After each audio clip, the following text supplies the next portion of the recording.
स्वागत है आप सभी का मेरे YouTube चैनल। तो हेलो गाइस, स्वागत है आप सभी का मेरे YouTube चैनल मैफीज इमोशन पर।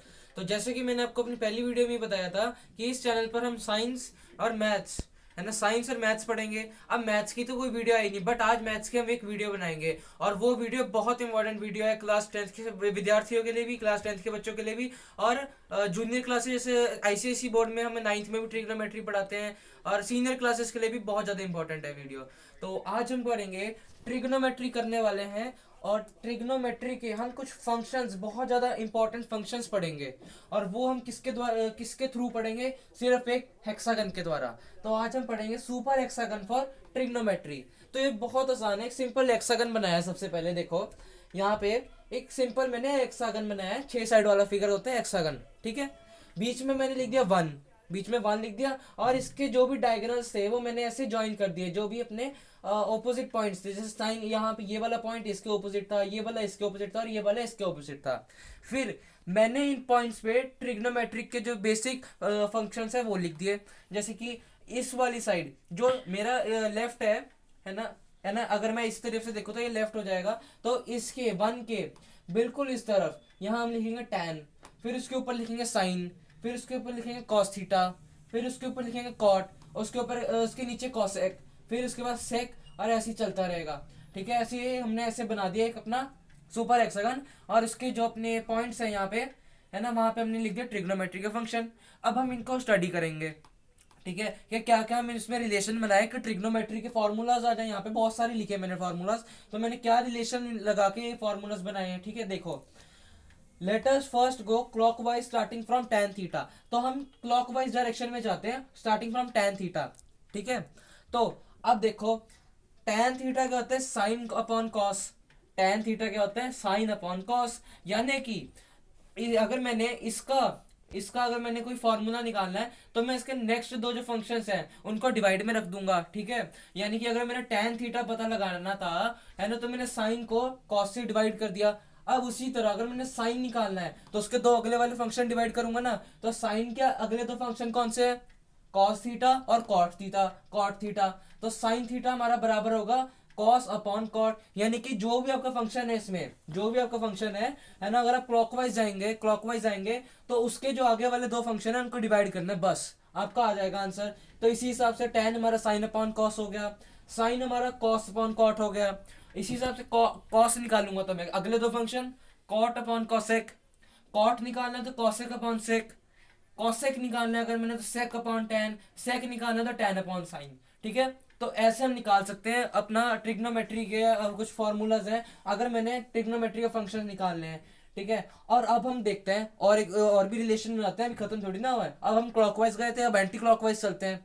एंड अब हम पीछे जैसे घड़ी चलती है ना, अगर पीछे करते हैं घड़ी को, पीछे की जो सुई अगर हम पीछे की तरफ घुमा दे तो एंटी क्लॉकवाइज घूमने लग जाती है। अब हम उस तरीके से चलते हैं, यानी कि अब हम एंटी क्लॉकवाइज जाएंगे ऐसे में, है ना। ये पहले क्लॉकवाइज चल रहा था, अब हम इस तरफ से जाएंगे, है ना। पहले हमने ये एंटी क्लॉकवाइज था, अब हम एंटी क्लॉकवाइज जाएंगे। एंटी क्लॉकवाइज में भी सेम है, एंटी क्लॉकवाइज में भी सेम है, बस जो फंक्शन निकालना है ना, उसके आगे वाले दो लिख दो। अब मैंने tan से स्टार्ट करा एंटी क्लॉकवाइज, तो tan से पीछे जाऊंगा मैं, tan से मैं पीछे जाऊंगा तो tan थीटा बराबर होगा sec अपॉन cosec, क्योंकि मैं पीछे की तरफ से जा रहा हूँ और उससे अगले दो वाले फंक्शन मैंने डिवाइड में लिखूंगा।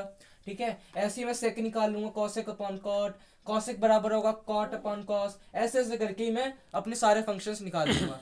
ठीक है, तो पहले अगर मैंने क्लॉकवाइज जा सकते हैं, फिर एंटी क्लॉकवाइज, तो हम निकाल सकते हैं आराम से अपने फंक्शन।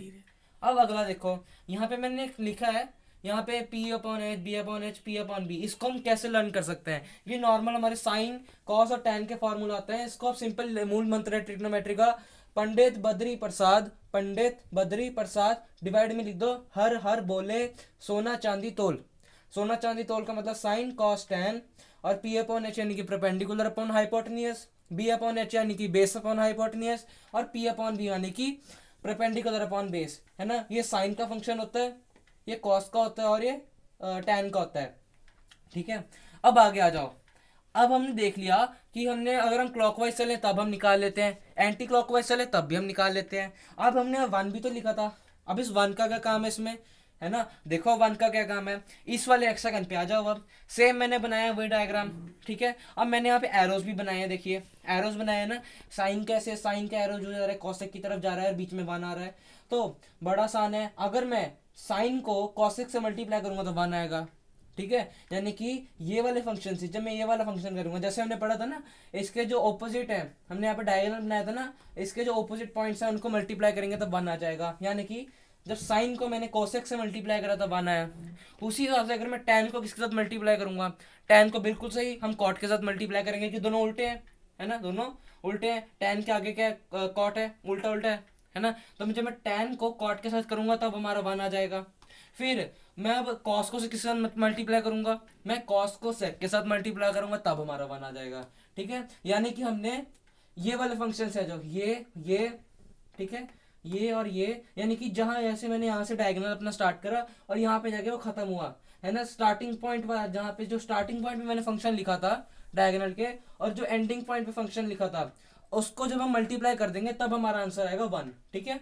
ये समझ आ गई। अब मैंने यहाँ पे देखिए, यहाँ पे मैंने ऐसा से एक फिगर सा बनाया है ना कोई। अब मैंने एक क्यों बनाया है, देखो यहाँ पे भी मैंने एरोस ड्रॉ करे हैं, यहाँ पे भी मैंने एरो ड्रॉ करे हैं, और ये एरो किसकी तरफ जा रहा है, साइन की तरफ जा रहे हैं।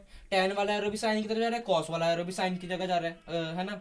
तो इसका मतलब क्या हुआ, यहाँ पे हम और फार्मूलाज बनाएंगे। और फार्मूलाज कैसे बनेगा, देखो टैन इंटू कॉस हमारा साइन के बराबर होता है, यानी कि ये वाला अगर मैं इसके साथ मल्टीप्लाई करूंगा तो बीच वाला फंक्शन आएगा। इसी तरीके से अगर मैं साइन की कॉट के साथ मल्टीप्लाई करूंगा तो बीच वाला कॉस आएगा।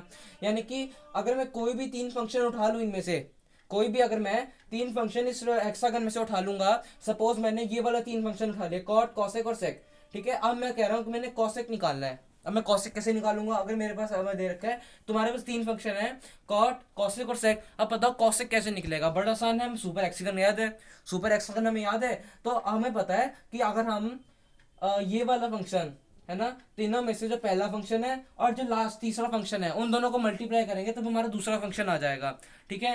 तो यहाँ पे भी वही चीज करी है मैंने, tan इंटू कॉस, पहला फंक्शन इंटू तीसरा फंक्शन, है ना, बराबर होगा दूसरा फंक्शन, ठीक है। सेम अगर मैं साइन, अगर मैंने कॉस निकालना है तो साइन इंटू कॉट, पहला इंटू तीसरा दूसरा फंक्शन, ठीक है। तो आप ऐसे याद रख सकते हैं। यहाँ पे वही चीजें मैंने करी है, साइन, कॉस, कॉट, कॉसेक, सेक, टैन को निकालने के लिए फॉर्मूलाज यहाँ पे लिखे हैं, ठीक है। और ये यही कंसेप्ट यूज हो रहा है कि पहला फंक्शन इंटू तीसरा फंक्शन इक्वल्स टू दूसरा फंक्शन, ठीक है। आप कोई भी तीन फंक्शन उठा लीजिए, चाहे आप यहाँ पे टैन, सेक और कॉसेक उठा लीजिए, तो क्या होगा, टैन इंटू कॉसेक हो जाएगा सेक, है ना। तो टैन इंटू कॉसेक हो जाएगा, वो हो जाएगा सेक। तो कोई भी तीन फंक्शन उठा लो, ठीक है, कोई भी तीन फंक्शन उठा लो। या फिर आप उठा लो अपना कॉस, कॉट और कॉसेक, कॉस, कॉट और कॉसेक, तो cos into cosec, cot into cosec हमारा हो जाएगा, सॉरी, कॉस इंटू कॉसेक हो जाएगा कॉट के बराबर, ठीक है। कॉस इंटू कॉसेक हमारा कॉट के बराबर हो जाएगा। तो कोई भी तीन फंक्शन उठा लो, है ना, पहले को तीसरे से मल्टीप्लाई कर दो और आपका आंसर दूसरा आ जाएगा, ठीक है।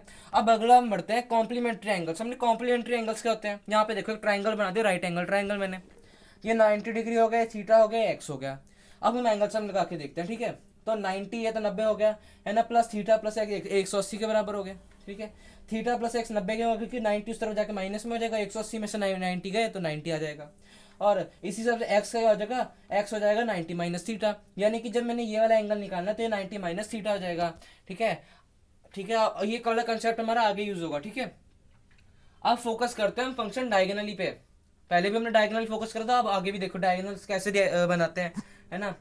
तो यहाँ पे फिर मैंने एरोज बना लिए। यहाँ पे मैंने साइन वाला जो है, यहाँ पे एक एरो बनाया और यहाँ पे मैंने डिवाइड का सिंबल लगाया। अब ये क्या चीज है, यहाँ पे देखकर साइन वाला जो एरो है ना, ये यहाँ पे बीच में वन आ रहा है और यहाँ पे आ रहा है कॉसेक, तो और यहाँ पे बीच में डिवाइड भी है, यानी कि साइन जो बराबर होता है 1 कॉसेक, ठीक है। साइन जो बराबर होता है 1 कॉसेक, यानी कि एरो इस तरफ आ रहा है, यानी कि साइन है जो साइन बराबर होगा 1 आ गया बीच में 1 और यहाँ पे डिवाइड आ गया, तो अपॉन कॉसेक, साइन बराबर 1 कॉसेक। सिमिलरली कॉस का भी एरो इस तरफ जा रहा है, तो कॉस बराबर 1/सेक, ठीक है। कॉस बराबर, कॉस का एरो यहाँ आ रहा है, यहाँ पे 1 आ गया, यहाँ पे डिवाइड का सिंबल, यहाँ पे सेक, तो कॉस बराबर 1/सेक, ठीक है। यहाँ पे देखिए, और टैन वाला जो जा रहा है यहाँ पे जा रहा है और बीच में 1 भी आ रहा है, तो टैन बराबर हो जाएगा 1 डिवाइडेड बाय कॉट, टैन बराबर 1 डिवाइडेड बाय कॉट। इसी से उल्टे हो जाएंगे, यहाँ पे अगर अपने कॉसेक निकालना है तो साइन का हो जाएगा, है ना, साइन का रिवर्स हो जाएगा, तो कॉसेक आ जाएगा 1/साइन, है ना, रेसिप्रोकल कर दो बस, सिंपल। ठीक है, अगर आपने साइन निकालना है तो रेसिप्रोकल ऑफ कॉसेक, कॉसेक निकालना है रेसिप्रोकल ऑफ साइन, है ना, ऐसे ऐसे करके आप निकाल सकते हैं। सुपर एक्सटेंशन हमारे लिए हेल्पफुल फिर हो गया। अब देखिए जो मैं आपको कॉम्प्लीमेंट्री एंगल्स की बात कर रहा था, है ना, कॉम्प्लीमेंट्री एंगल्स देखिए यहाँ पे काम आएगा, है ना। आपने बस कुछ नहीं करना, जो ये सीधी लाइन है ना, जो भी सीधी लाइन आपको दिख रही है, ऐसे ये टेढ़ी मेढ़ी लाइन नहीं, जो सीधी लाइन दिख रही है ना, जो लाइनें एक दूसरे के पैरेलल जा रही हैं इस हेक्सागन में, उन लाइनों को लो सिर्फ, है ना। ये वाली लाइन जो ये इसके पैरेलल है और ये वाली लाइन इसके पैरेलल है, यानी कि ये और ये पहली लाइन, बीच वाली लाइन और लास्ट वाली लाइन, ये तो तीनों एक दूसरे के पैरेलल हैं, बस ये लाइन लो। ठीक है, तो ये यहाँ पे एक एरो बना दो, यहाँ पे एक एरो बना दो, जैसे मैंने यहाँ पे बनाया। अब यहाँ पे देखो साइन बराबर cos 90 माइनस थीटा, है ना। देखो साइन जो है बराबर किसी हो गया cos 90 माइनस थीटा। ठीक है, फिर काम आ गया, है ना। इसी हिसाब से सेक बराबर हो जाएगा cosec 90 माइनस थीटा। ठीक है, और tan बराबर हो जाएगा cot 90 माइनस थीटा। देखा कॉम्प्लीमेंट्री एंगल्स का अलग गया कंसेप्ट यहाँ पे, है ना। उसी तरीके से आप इनका भी निकाल सकते हैं। अपना कॉस जो हो जाएगा साइन 90 माइनस थीटा हो जाएगा, है ना। चाहे आप इस तरीके से ले जाओ, कॉस हो जाएगा 90 साइन 90 माइनस थीटा, चाहे आप इस तरीके से एरो ले जाओ, चाहे इस तरीके से ले जाओ, आपका आंसर वही रहेगा। ठीक है, आपका करेक्ट हो जाएगा, रॉन्ग नहीं होगा। वो डिपेंड करता है क्वेश्चन किसके ऊपर बेस्ड है। ठीक है, अब अगला क्वेश्चन है, अगला देखिए, यहाँ पे हमने फिर सुपर हेक्सागन ले लिया। अब हम पढ़ेंगे ट्रिग्नोमेट्री की आइडेंटिटीज, स्टैंडर्ड आइडेंटिटीज हैं जो, है ना। इसमें आप कोई भी 3 ट्रायंगल ले लो, मैंने ये और ये ना, ये वाला ट्रायंगल, ये वाला ट्रायंगल और ये वाला ट्रायंगल ले लिया, और मैंने फिर यहाँ पे एंटी क्लॉकवाइज देखने लग गया मैं इनको, एंटी क्लॉकवाइज। तो क्या हुआ, एंटी क्लॉकवाइज में सबसे पहले आता साइन, फिर कॉस, फिर 1, ऐसे है ना, साइन कॉस और 1। तो यानी कि sign square theta plus cos square theta बराबर 1, है ना। क्लॉकवाइज चलो, क्लॉकवाइज चलेंगे तो sign square theta plus cos square theta बराबर 1 के। ठीक है, ये हमारी पहली आइडेंटिटी आ गई। इससे हम और 2 आइडेंटिटीज बना सकते हैं, है ना, ट्रांसपोज उधर उधर करके नंबर्स को। तो साइन स्क्वायर थीटा बराबर किसको हो जाएगा, साइन स्क्वायर थीटा बराबर हो जाएगा 1 माइनस कॉस स्क्वायर थीटा, क्यों, अगर हमने कॉस स्क्वायर थीटा उस तरफ ले गया तो माइनस का हो जाएगा, तो साइन यहाँ पे रह जाएगा, तो कॉस उस तरफ जाएगा माइनस का, तो 1 माइनस कॉस स्क्वायर थीटा, है ना। उस हिसाब से कॉस स्क्वायर थीटा अगर मैंने निकालना तो हो जाएगा 1 माइनस साइन स्क्वायर थीटा, है ना। अब अगली आइडेंटिटी देखो, अब आ जाओ इस वाले ट्रायंगल पे, इसको देखो। इसमें पहले आएगा, अगर क्लॉकवाइज जाऊंगा तो 1 कॉट और कॉस है, यानी कि 1 प्लस कॉट स्क्वायर थीटा बराबर कॉसेक स्क्वायर थीटा, और 1 अगर लिखे 1 का स्क्वायर है 1 नहीं होता है, तो 1 लिख दिया हमने सिंपली। ठीक है, तो 1 प्लस कॉट स्क्वायर थीटा बराबर किसके, कॉसेक के। इससे हमने और 2 आइडेंटिटीज बना लिया, आप देख सकते हैं यहाँ पे। ठीक है, और फिर वापिस यहाँ पे हम क्लॉकवाइज गए, tan 1 और सेक, tan 1 और सेक क्लॉकवाइज में आ रहा है, तो सबसे पहले कर रहा है tan, तो tan का स्क्वायर कर दो, tan स्क्वायर थीटा प्लस 1 आ जाएगा बराबर किसके, सेक के, सेक स्क्वायर थीटा। ठीक है, तो tan स्क्वायर थीटा प्लस 1 बराबर सेक स्क्वायर थीटा। आपने बस 3 आइडेंटिटीज याद रखो, sine square theta plus cos square theta किसके बराबर होता है, 1 के। फिर tan square theta plus 1 square theta sec square theta के बराबर होता है। फिर 1 plus cot square theta cosec square theta के बराबर होता है। इससे आप आगे आइडेंटिटीज बना सकते हैं। ठीक है, तो आप इसको अच्छी तरीके से गौर से नजर मारिए एक बारी। ठीक है, तो यहाँ पे हमने सबसे पहले हमने क्लॉकवाइज रिलेशन बनाया इनका, फिर हमने एंटी क्लॉकवाइज रिलेशन बनाया। ठीक है, फिर हमने डायगोनल वाले रिलेशन देखने लगे, हम डायगोनल रिलेशन देखने लगे कि अगर मैं यहाँ पे डायगोनल का स्टार्टिंग पॉइंट पे जो मैंने फंक्शन लिखा है उसको मैं डायगोनल के एंड पॉइंट वाले फंक्शन से मल्टीप्लाई कर दूंगा तो हमारा आंसर 1 आएगा। ठीक है, फिर हमने देखा, हमने कोई भी 3 फंक्शन उठा लिए इसमें से, 3 फंक्शन उठाने के बाद हमने जो पहला फंक्शन था उसको तीसरे से मल्टीप्लाई कर दिया, हमारा आ गया बीच वाला फंक्शन, यानी कि first into third equals to second. फिर हमने देखा, फिर से हम डायगोनल पे आ गए, है ना, वही करा हमने कि साइन बराबर, यहाँ पे हमने एरो बना लिए, साइन बराबर 1 अपॉन कॉस है, यहाँ बीच में 1 आ गया, यहाँ हमने डिवाइड लगा दिया, यहाँ पे कॉसेक आ गया, तो साइन बराबर 1 अपॉन कॉस है। उसी तरीके से हमने कॉस निकाला, tan निकाला। ठीक है, फिर हम कॉम्प्लीमेंट्री एंगल्स पे आ गए, कॉम्प्लीमेंट्री एंगल्स में हमने ले ली हॉरिजॉन्टल लाइन जो एक दूसरे के पैरेलल थी, है ना। फिर हमने उससे कॉम्प्लीमेंट्री एंगल निकाला, जैसे साइन बराबर 90 minus cos 90 minus theta, sine बराबर कॉस इंटू 90 माइनस थीटा, तो हमने हॉरिजॉन्टल पैरेलल लाइंस ले ली। ठीक है, फिर हम आगे कोई भी हमने 3 ट्रायंगल्स उठा लिए और उनको क्लॉकवाइज डायरेक्शन में हम उनको स्टडी करने लग गए। उससे हमारे ट्रिग्नोमेट्री की आइडेंटिटीज आ गई। तो ये सुपर हेक्सागन है ना, जो जो इन बच्चों को ट्रिग्नोमेट्री में बहुत दिक्कत है ना, तो उनके लिए बहुत मददगार है, क्योंकि ट्रिग्नोमेट्री में जो प्रूफ दैट वाले क्वेश्चन होते हैं उसमें हमें पता नहीं लगता हम कौन कौन सी वैल्यूज कहाँ लगाएं। तो ये वाला जो है सुपर हेक्सागन, ये हमारी बहुत मदद करेगा। तो आज की वीडियो में बस इतना ही ना। अगर आपको वीडियो अच्छी लगी हो तो सब्सक्राइब करें, वीडियो को लाइक करें, है ना। मुझे मैं आई होप दैट ये आपकी वीडियो जो है बहुत हेल्पफुल रही होगी आपके लिए, है ना। Thank you for watching this video, love you all guys, thank you.